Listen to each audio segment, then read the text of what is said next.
Chapter 27 The Land of Birthdays. The children set off once again to the Enchanted Wood. They knew the way to the faraway tree very well by now. Wish, wish, wish, whispered the trees as the children ran between them.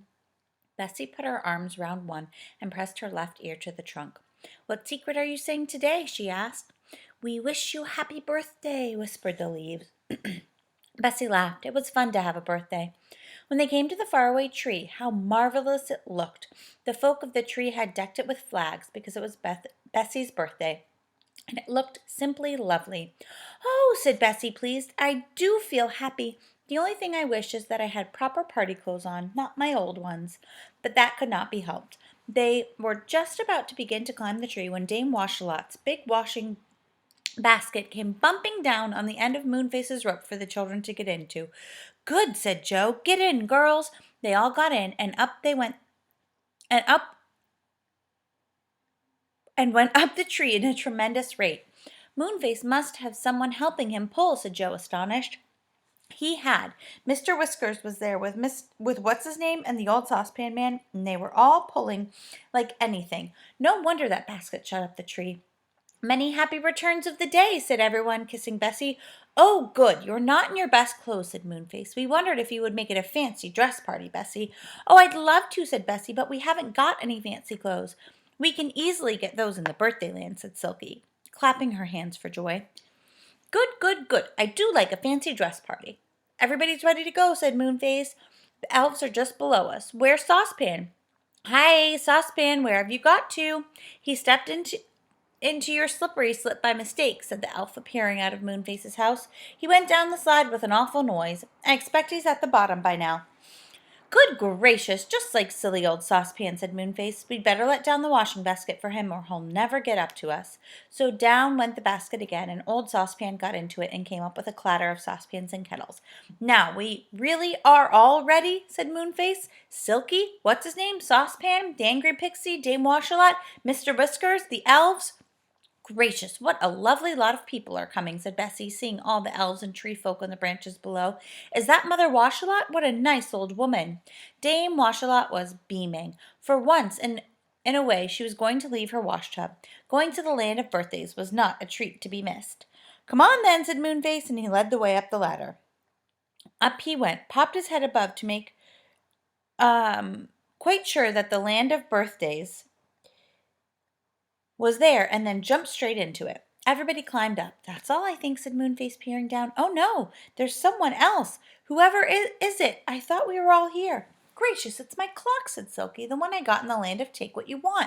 Sure enough it was. Ding dong, it cried indignantly as it climbed up on the flat feet. All right, we'll wait for you, said Silky. Go carefully up the ladder. You weren't really asked, you know. Oh, I'd love your clock to come to my party, said Bessie at once. Come along, clock. Ding dong, said the clock, pleased, and managed to get up the ladder. The land of birthdays was simply beautiful. To begin with, there was always birthday weather there, brilliant sunshine, blue skies, and a nice little breeze. The trees were always green, and there were always daisies and buttercups growing in the field. It's lovely, cried Bessie, dancing round joyfully. Moonface, what about fancy dresses? Where do we get them? Oh, you'll find them in that house over there, said Moonface, pointing to a very pretty house, and they all trooped over. As they went, small brown rabbits hopped out of the holes. Happy birthday, they called to Bessie and popped back, and it was all very exciting. Everyone crowded into the pretty house. It was full of cupboards, and in the cupboards were the most thrilling dresses you could think of. Oh, look at this, cried Joe in delight as he came across a red dress with a wonderful headdress with wonderful bright feathers on it, just the right size for me. It put it on. Bessie chose a dress like a fairy's, and Fanny chose a clown's dress with a pointed hat, and she looked fine. Moonface dressed up as a pirate, and Silky became a daffodil. What's-his-name was a policeman, and as for old Saucepan Man, he simply could not find a fancy dress to fit him, because he was so bumpy with kettles and saucepans. Everyone else dressed up, and dear me, they did look fine. Bessie had wings with her dress, but she was disappointed because she couldn't fly with them. How she would have loved to have spread them and fly as the real fairies did. Now for balloons, said Silky as she danced in the sunshine and ran to an old balloon woman who was sitting surrounded by a great cloud of colored balloons. Everybody choose one. And what games they had! Suddenly a tea bell rang, and Moonface gave a scream of joy. Tea! Birthday tea! Come on, everyone! He rushed to a long, long table set out in the field. Bessie ran with the others and took her place at the head, but to her great surprise and disappointment there was no food at the table at all, only just empty plates and cups and glasses. Don't look so upset, whispered Silky. You've got to wish your own tea. Bessie gave a squeak. Wish your own tea? Oh, that would be the best fun in the world. Don't wish for bread and butter, called Moonface. Wish for orange jelly like that. I wish for orange jelly, said Bessie at once, and immediately a large, fat, wobbly orange jelly appeared in the middle of the empty dishes. Moonface helped himself.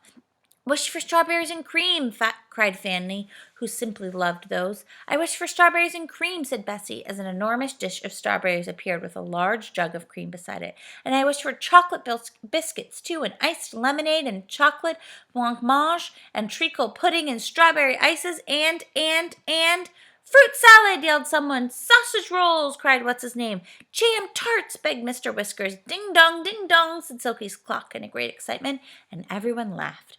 Don't wish for ding dong, said Joe. We've got plenty of those as long as Silky's clock is here. The clock struck 14 without stopping. It wasn't able to sit down, but it wandered about, looking as happy as could be. Everyone began to eat. My goodness, it was a wonderful tea. The strawberries and the cream and the ices went almost at once, for Mr. Whiskers and the 50 elves liked those very much, so Bessie had to wish for some more. What about my birthday cake? She asked Silky. Do I wish for that too? No, it just comes, said Silky. It will appear right in the middle of the table. You just watch. Bessie watched. There was a wonderful silver dish in the middle of the table, and something seemed to be forming there. A curious sort of mist hung over it. The birthday cake is coming, shouted Joe, and everyone watched the silver dish. Gradually, a great cake shaped itself there.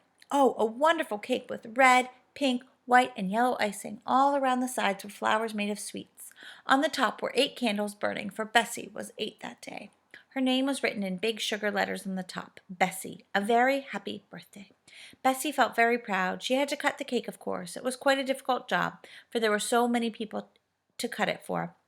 This is a wishing cake, said Moonface, when everyone had a piece on their plate. So wish, wish, wish when you eat it, and your wish will come true. The children stared at him in delight. What should they wish for? Fanny was just holding her cake in her hand, thinking of a wish, when old Saucepan Man upset everything. Whatever do you think he did? Let's find out what he did in Chapter 28, called The Little Lost Island. Wouldn't you like to wish, said Moonface, turning to old Saucepan Man, who was about to bite his cake. Fish? Said Saucepan Man in delight. Yes, I'd love fish. I wish we were all fishing for fine fat fishes in the middle of the sea somewhere. Well, what a wish to make, just as he was eating a wishing cake. Of course, Saucepan Man didn't know it was a wishing cake, for he hadn't heard Moonface properly. Anyway, the wish immediately came true. A wind blew and lifted up the whole crowd of guests at the table, sitting in their chairs tightly.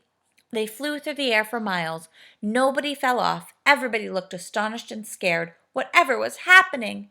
Down flew the chairs in the big wind. A shower of salt spray drenched everyone, and Joe gasped and looked down. Bump!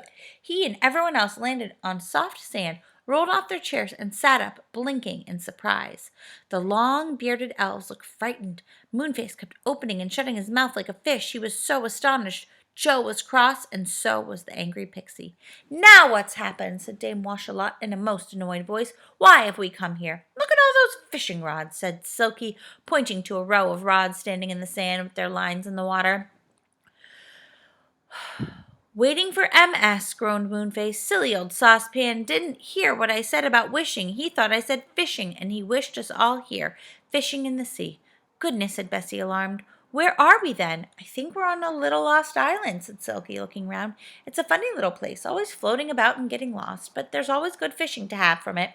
Fishing, said Joe in disgust. Who wants to fish in the middle of a birthday party? Let's go back at once. Ding dong, said Silky's clock, walking about the edge of the sea and getting its feet wet in the waves. Come back, clock, said Silky. You know you can't swim. The clock came back and wiped its wet feet on the grass that grew around. Bessie thought it was a remarkably sensible clock, and she wished she had one too. I say, we really must do something about getting back to the land of birthdays, said Joe, getting up and looking around the island. What can we do? Is there a boat here? There was nothing except fishing rods.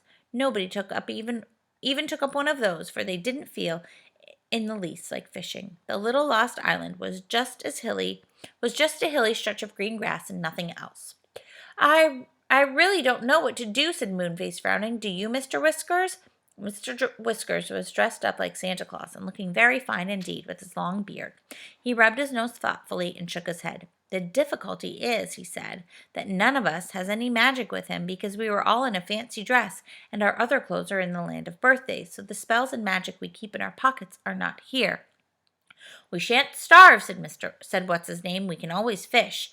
Fancy eating fish and nothing but fish always, said Joe, making a face. When I think of all those lovely things that Bessie wished for and nobody to eat them now, really, I could cry. Fanny had something in her hand and she looked down to see what it was. It was a piece of birthday cake. Good, she could eat that at any rate, and she lifted the delicious cake to her mouth and took a nibble. What are you eating? Asked Moonface, bending over to see. A bite of birthday cake, said Fanny, cramming it in her mouth. Don't eat it! Don't swallow it! Yelled Moonface suddenly, dancing round as if Fanny had gone mad. Stop! Don't swallow! Fanny stared at him in astonishment, and so did everyone else. What's gone wrong with Moonface? Asked Silky anxiously.